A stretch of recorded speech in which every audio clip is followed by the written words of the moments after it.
All right, it's Law Dog Corvette, and today's episode is going to be kind of a recap episode, and it's going to be the 5 things I learned by restoring this 1974 Corvette. So if you are thinking about restoring a Corvette, here are the 5 things that I would want you to think about before you did anything. Number 1, you need to know what you're building. Are you building a Sunday driver? Are you building a daily driver? Are you building a showpiece, museum quality? What do you want your final product to be? If you don't know that going in, well, quite frankly, you'll never get there because you don't know where you're going. So for mine, I wanted a Sunday driver.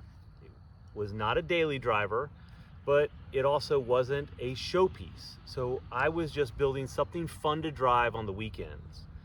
I wanted to stay true to the spirit of the Corvette, but it didn't matter to me if I stayed exactly factory spec. For example, I have Fiero seats sitting in the car. They're not factory Corvette seats. They're Fiero seats from Mr. Mike's. You can see that video right there. Another mod that we did was the Borgeson steering box. The old steering, the 1974 steering, was horrible.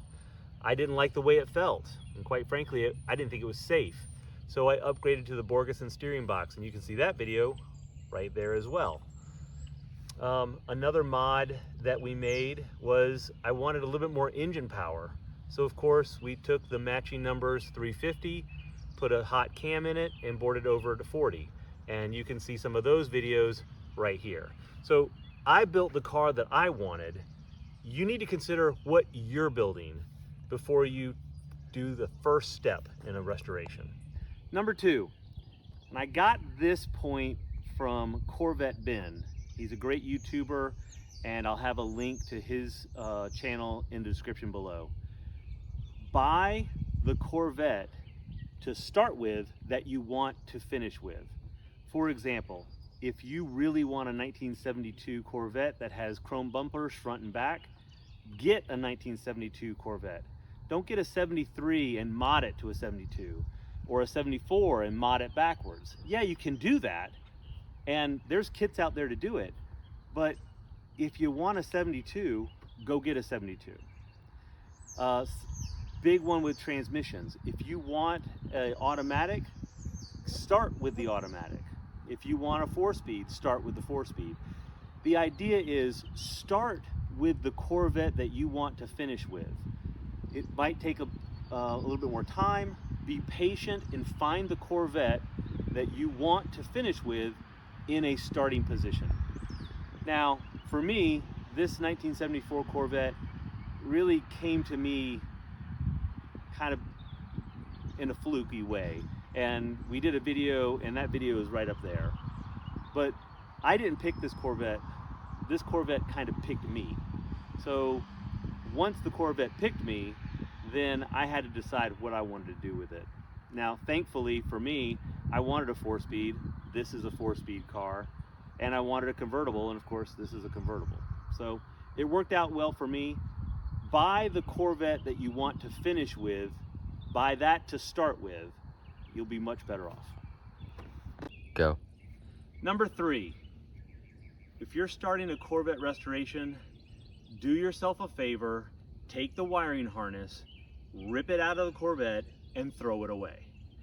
The wiring on these Corvettes are, plus 35 years old.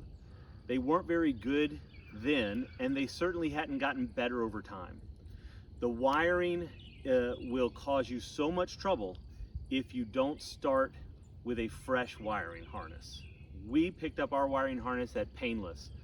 The whole Painless wiring harness series is right there.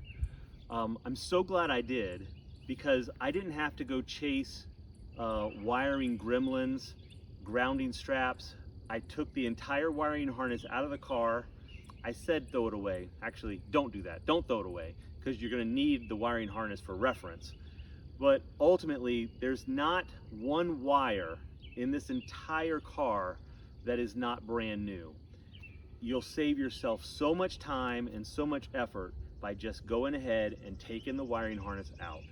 The wiring harness from Painless was not that expensive, and it was super easy to install. So, number 3, do yourself a favor, do not try to save the wiring harness.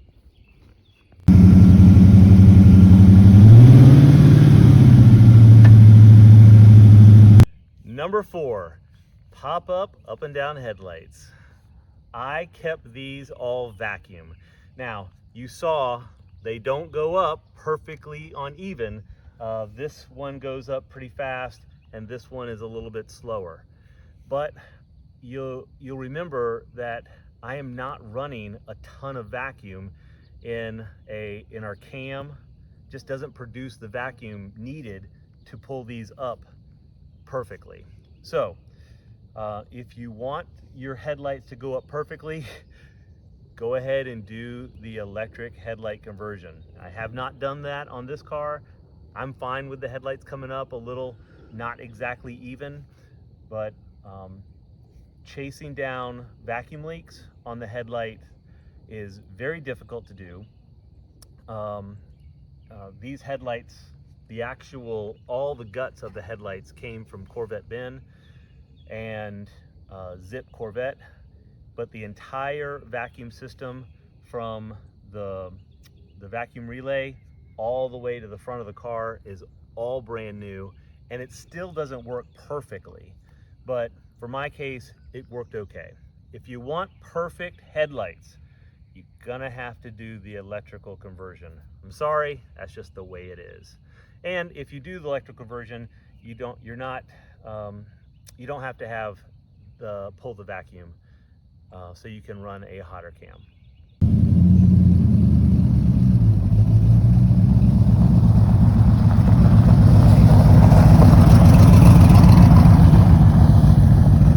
All right, number 5, and 5 might be the most important, especially if you want people to ride in your Corvette that you actually like, or even love, like your wife or your son.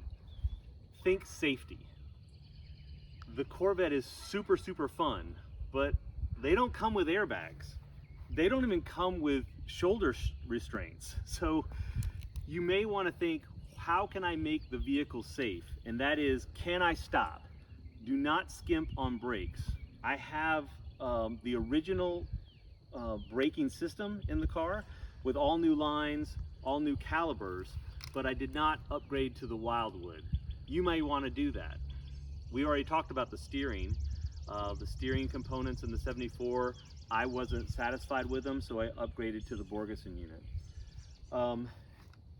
Another safety feature is just make sure people can see you. You want to make sure all your lights work.